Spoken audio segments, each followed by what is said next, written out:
And welcome to the program. Thank you so much for making time and joining us. It is a show that we hope will always still motivate you and inspire you in one way or another.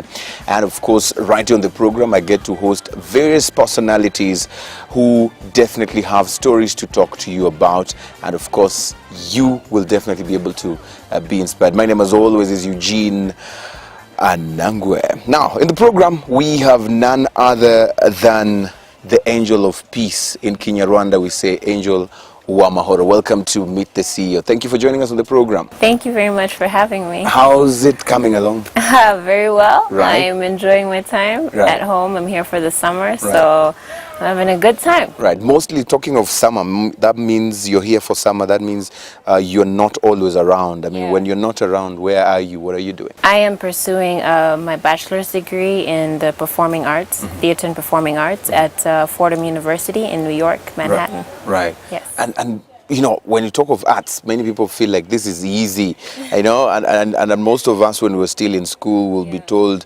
leave the arts alone, go for the sciences. This is it, you know, arts are mostly for just, you know, those people who want it the easy way. But look at you, you're pursuing it even to the higher level. I mean, what is pushing you for this? This is what I was born for, as what I was meant to do. If I do anything else, I'll be working against my destiny, working against my fate. So I should, it's what I want to do, it's what I love to do. And there's, it's hard to earn. It's a hard life to earn. As you can see, I have to spend 4 years in university learning this. So there's obviously a lot to learn. And it is not something that should be pushed away in society. Right. Because it's very important. Talk to me about the passion and the discovery of this passion that you have today for the arts. For the arts. I've always been passionate about the arts. I grew up in a family that was really passionate about the arts, and I think that environment pushed further ignited the spark that I had inside myself. And since a very young age, I've been performing on stages at schools, in churches, and I started working professionally as an artist when I was 15. So that, you know, showed me that I could make a living out of it, and that I could also not only entertain and do what I love, but educate and inspire. So yeah. So tell me, who in your family then, because you say you grew up in that environment of arts and close to artists, who specifically are we talking about here? Well, my mother is an interior designer. My aunts are performing artists. They did a lot of dance and acting, and my uncles were visual artists, and my grandmother was a tailor. So like, at home, I mean, when everybody came back from work, it's always about like, what's the new fashion, or like, what does the house look like, or like, what song are we listening to, what are they dancing to, Michael Jackson, Whitney Houston, the moves, and then the choreography is going on. There's a new art piece, you know, made out of hangers, a car, and you know, it's just like really inspiring stuff. And so I'm like, you know, these are the people that like were able to show me people who they admired and who they looked up to, and also themselves like working in this industry. Yeah. And at what point did you find yourself into it? I mean, was it at a very, very early age, or at your teens? Early age, because like I said, I was in school plays starting from nursery. I would always make it to the end of the year performance or the Christmas plays in church. So like, since I was like 3, 4, around there, you know, as soon as I was able to walk and express myself and go to school, that's when I started getting onto stages. Right. I also acted, by the way, especially on this plays of Jesus. Oh yeah? Who were you? Joseph? Pilate. Oh no. I'm sorry, but that's an important role. That's an important role to play. Yes, it was a really big one. I mean, and I had fun. And so for me, what I'm trying to think of here is the role of your environment, the role of your family, the role that those who live and mold you play when it comes to ensuring that you pursue that dream that you really have. Talk to me a bit about this. Well, I mean, so when I was into the arts when I was a kid, that was all fun and games. But when I started reaching my teenage years and like I was struggling with school, like academically, they were like, okay, now you need to tone down the art, you know, and that enthusiasm, and like really focus on the books.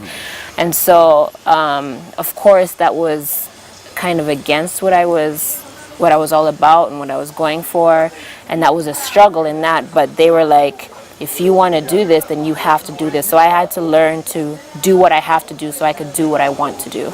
Yeah. Is it ever easy to balance this? Because we always told, you know, you love dancing, Yeah. or you love playing soccer, but you have to balance, you know, you have Yeah. books. And How easy or how hard is this? it's not easy, and at times it's not even fair, because I haven't seen a science, somebody who's like really interested in science where their parents are like, oh, and you have to make sure you have time for painting, make Yeah, sure that, yeah, you know, yeah, like yeah. it's never on the other side, but it's always for our side. So I understand the worry, I understand their concern, but then I think that as we're going forward, we can, artists of today can really make an effort to show that art in itself could be a full educational program that can really help one strive and you know, survive in life. Yeah. You say you understand, but then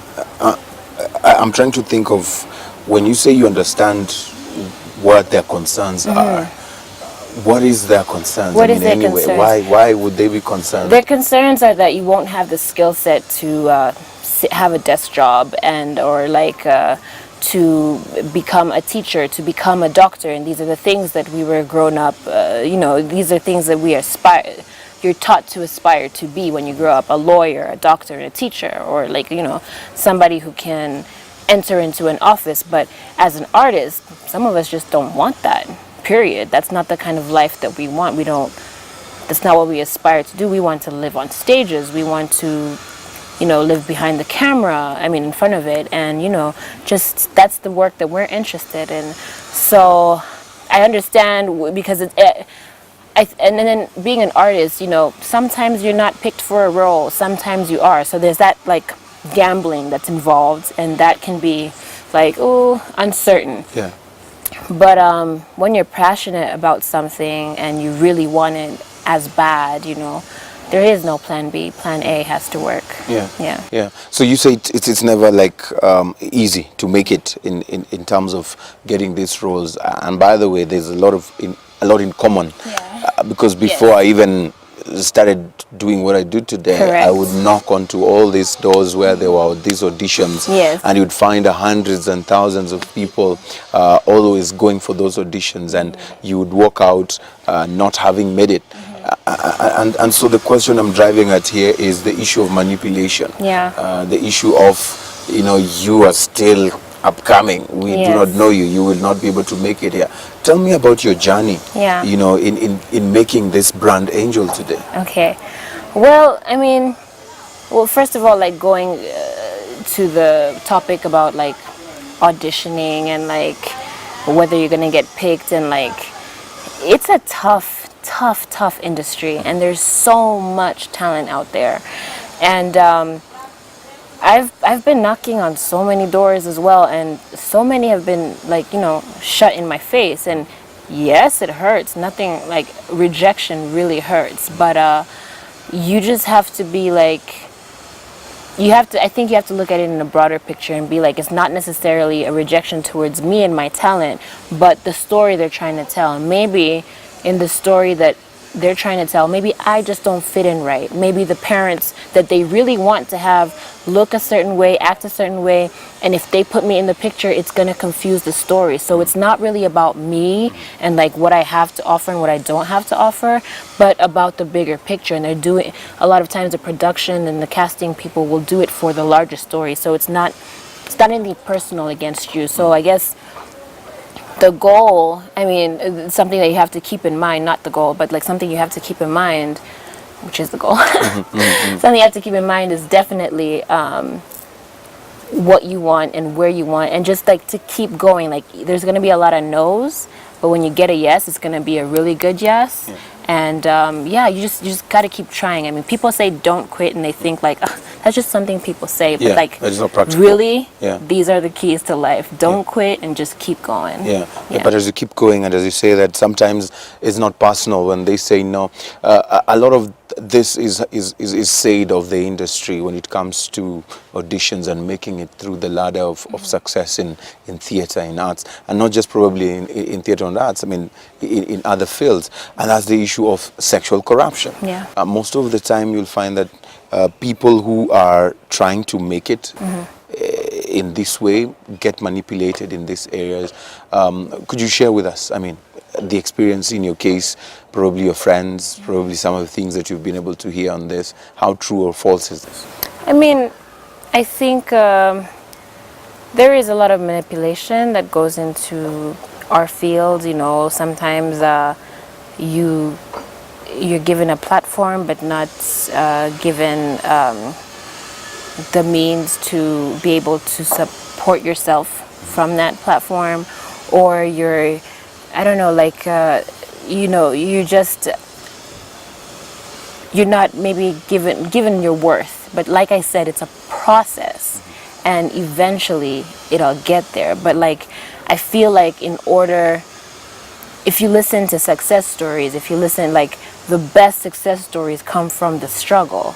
Like, just look at the story of Rhonda. Like, we didn't just become this today. Like, we had a lot to go through, unfortunately. But it teaches you things. That journey is able to shape you to be a person who can stand at the top. Because it would be lovely to just wake up in the morning and you're in Hollywood, or you're, representing Rhonda, like, that would be great. But would you be able to handle it? You would never know until you go through that struggle. Oh, okay, this happened, so if I'm in this situation, then I hope that doesn't happen again. Or like, I know how to handle myself in this situation, so I know, you learn. You learn as you go. So talking of those situations, what are your lessons? What have you learned? What was that time that you look back and you say, if I'm in this situation again, I know how to handle this? If I'm in this situation, I have to think about it. But I mean, okay, there's been like from the basics, from like mistakes I make on stage, maybe forgetting my lines, or not remembering a scene, or not remembering and that calls for the struggle of rehearsal. You have to rehearse like 100,000 times if you're going to try and stand in front of people and say something. It's not like you just wake up and you're like, oh, I got it. No, you got to work for that. So if you don't put in the work, there's been a time where I've missed my lines on stage. There's been a time where I've stumbled. And what does that mean? It just means you need to rehearse more. You need to put in that work. And There's no other tough time? No. Just that? Well, that's an example of one. Right. Let me think of something else.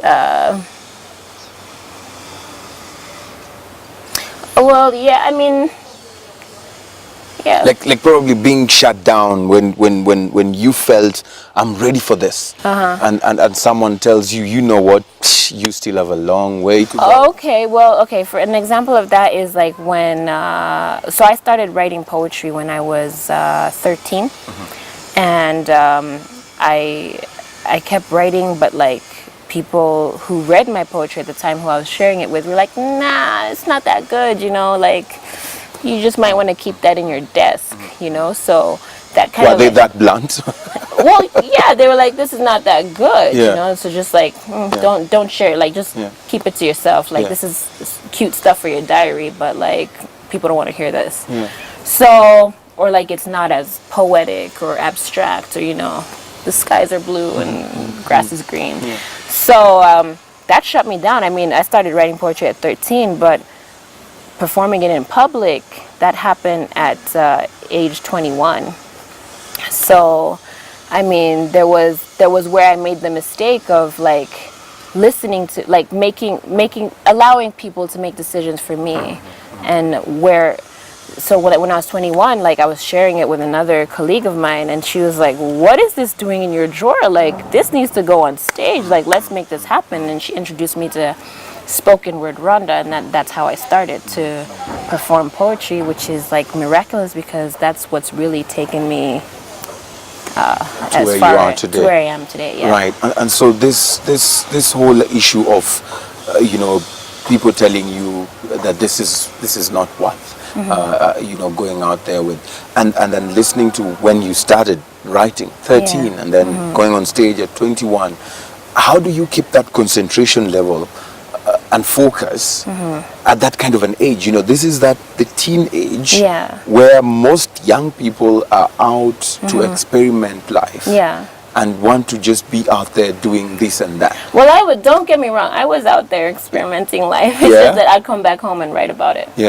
So you would mirror the image of the society you've just... and it was growing up in an African family, there's a certain way you're not necessarily allowed to talk to your parents in a certain way, or like talk to your teachers in a certain way. So there's this kind of like oppression and like, where do I like vent?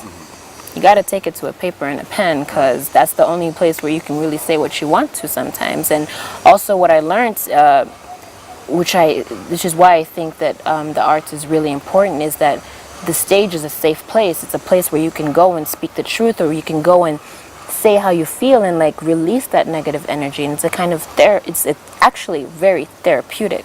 Yeah. And so when you write, you're writing to also cool off. Oh yeah. Right.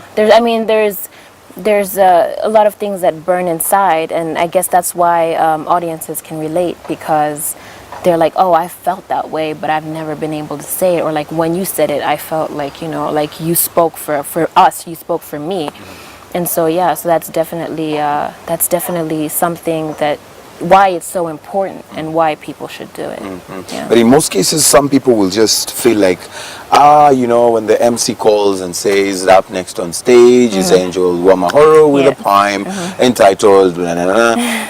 And some people will just say, after you've performed, and they'll clap, round of applause, and when you leave, then they will feel like, that was just part of the entertainment session. How do you feel when you hear such stuff? I've actually written a piece about that called I Am a Cartoon, and it talks about how I can relate to Tom and Jerry. And like, I wrote it kind of in a time where I realized that some people do actually take my poetry, or even other people's poetry, as like entertainment, and it's like back to the same thing. But like, for other people, for the very few, I guess, who really take that and use it as a motivational piece, then you have done some work, you have.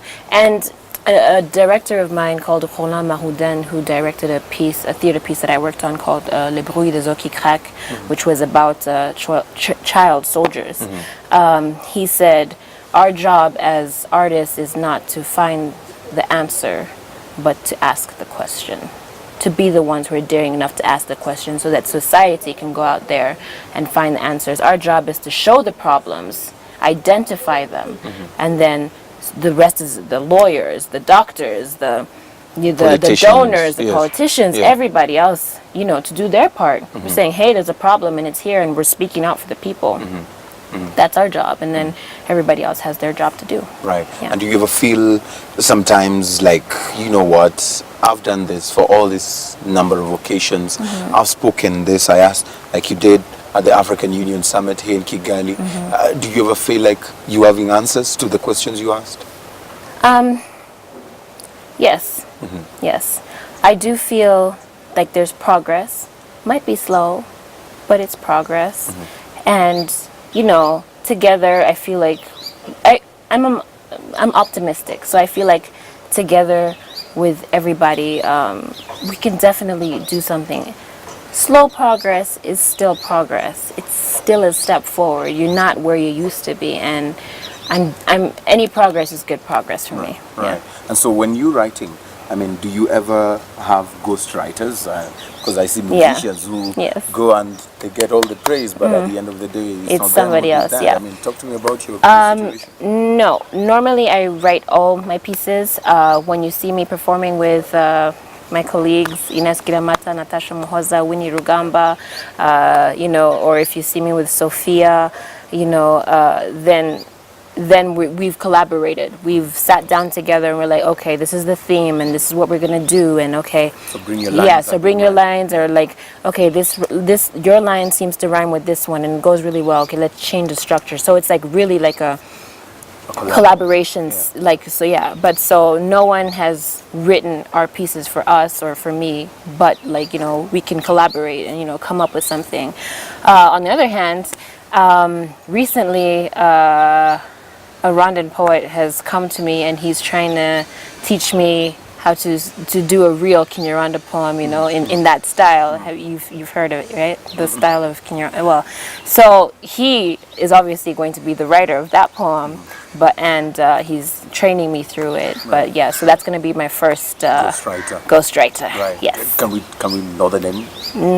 I'm not sure if he's comfortable. So yeah, but his first. Well, I actually don't know his last name. But his first name is Olivier. Yeah, Olivier. And when you do his poems, you know, what sort of arrangement will this be? Because I'm trying to relate to what I know and what I hear. Yes. Where, you know, the ghostwriter is never known. Yes. And the credit and the praise always goes to this person. How are you going to handle this? No, that's not my style. Yeah. I really believe in giving the credit where it's deserved, and even so, definitely once once it's out, of course he'll be known as the author, and I'll just be known as the performer who did it. So yes, he'll get the credit where it's due, and also all these poems that you see me do in public. I mean, yes, we do come together, and or I'm writing the piece and I'm collaborating with other people, but the final product that you see, that's not just me. That's not just me who just brought all that work. There's people who come and edit. They take out a line. They're like, okay, maybe throw in this word, and I find a way to put it out. So really, like, I might get all the praise and whatever, but so many people have really contributed to the final piece that we all see. Yeah. Tell me about when it comes to you know, a point in time when you're putting together your poem and you're feeling like it's not really working. Yeah. You know, it's not really coming through. Yes. I mean, talk to me about those experiences. So that actually happened for AU. Yeah.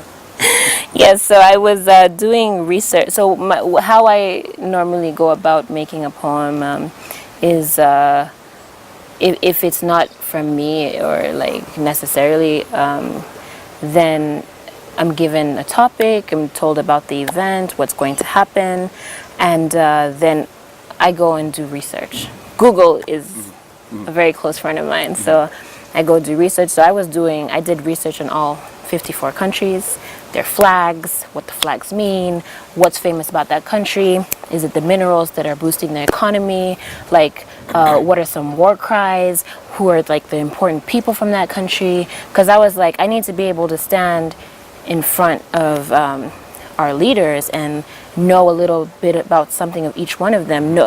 How am I going to be able to relate to all 54 of them? Like, what are the common facts? So I went to Google and I did all the research and I did all my notes for 2 days, and I'm like, okay, now I have like, okay, I understand kind of a little bit of everything. But then I was like, whoa, this is a lot of information. Like, what am I going to do with it? So I was sitting there and I'm just like, okay, I need to take a walk. And so I walked from Chocolat, which is one of my favorite places, to Gishushu. It was around 11, and I was listening to some African instrumentals, and I was like, and that's how the poem came. So like, you got to get out of this. It's important to have the information so that you know what you're talking about, but then you need to move from the information desk to now the inspiration part. And sometimes when sometimes the papers and the pens are just too overwhelming for that part of you to be awoken. So you've got to go find it, you know. And you walk out and find the inner peace. Yeah, and look at the landscape and look at the people and wonder, like, what would this person on this street how they feel. Yeah, have the feel of right. And the weight of what you're about to say. Tell me about how you landed that deal for the AU Summit. I mean, how did it come? how did it come through? I just got a call and I was like, I got a call and they were like, hey, are you going to be in Rwanda this time? We would love you to do a poem for the African Union. And I was like, yes! Okay, yes, I'm down. Okay, cool, yeah. And I was already coming for the Ubuntu Festival, which is organized by Mashirika Performing Arts. And so I had actually had four shows in that week. So I had 3 shows at Uwamahoro, and then my last show was at the AU. So everything worked out. I had to like find a way to balance rehearsals and to like make sure I had everything memorized for all 4 shows. But yeah, it worked out well. And of course, I'm sure the process of having the final document, the final poem, still has to go through scrutiny and stuff. I mean, does that make you feel like, no, they had to remove that, yet No. I feel this is what I wanted to say? Yeah, so the original piece was 9 pages, Yes. and it came down to 3 pages, which was, I was more of like, let me write down everything, and then we'll take it down to the essentials, to like what is really, really important. And in terms of like, was I sad, like some things were removed? I mean, again, for me, the bigger picture is the art, the message. It's not really about me, and like, but it's more about me as a vessel, as a transmitter of this message. Like, how are we going to say this so that it can serve the purpose that it needs to serve? It's not necessarily about. So I have to learn, and in art, actually, at school, we have the first year you have a class called collaboration, and in this class you learn to do something that we in art call kill your own babies, where like you might have this wonderful idea that you want to like portray, but like if it does not fit into the main piece, you got to kill your baby, you got to kill your idea and live with that and learn to adjust and move forward for the sake of the art. Right. Yeah. So it's a matter of being taught to make that decision and being prepared. Yes. The one day when it happens. Yeah. That it's all good. Yeah. Tell me, because at the end of the day, we're looking at Rwanda and we're looking at the arts industry, and look at the kind of things that you're being trained for. And I'm here asking myself whether we are getting enough support for the artists, the performing artists around here, locally here. If you look back, whenever you're away studying and when you come back and meet your peers, what kind of conversations do you have in terms of the growth, of the sector, the industry here? It's really growing. It's honestly really growing, because I remember when I came here in 2002 and moved back with my family in 2002, there was hardly anything. And now, like you see, there's Inema Art Center. They have beautiful arts. There's like there's like a Neo Arts Gallery as well. They have like a lot of art places. We have Isho Art Center. We have Mashirika. We have, different dance troupes in Ganzongali and all these guys. And we have Kwetu Film Industry. So, I mean, like I said, it might be not as fast as we wanted, but it's definitely on the right track. And I feel like as now we're even getting scholarships. Like, I am very fortunate enough to have an arts scholarship. I mean, the government is obviously investing in the arts and being like, we have so many stories to tell, but how do we tell them professionally? How do we make sure that we get the right narrative of our story, by Africans, not by Westerners coming to tell our stories.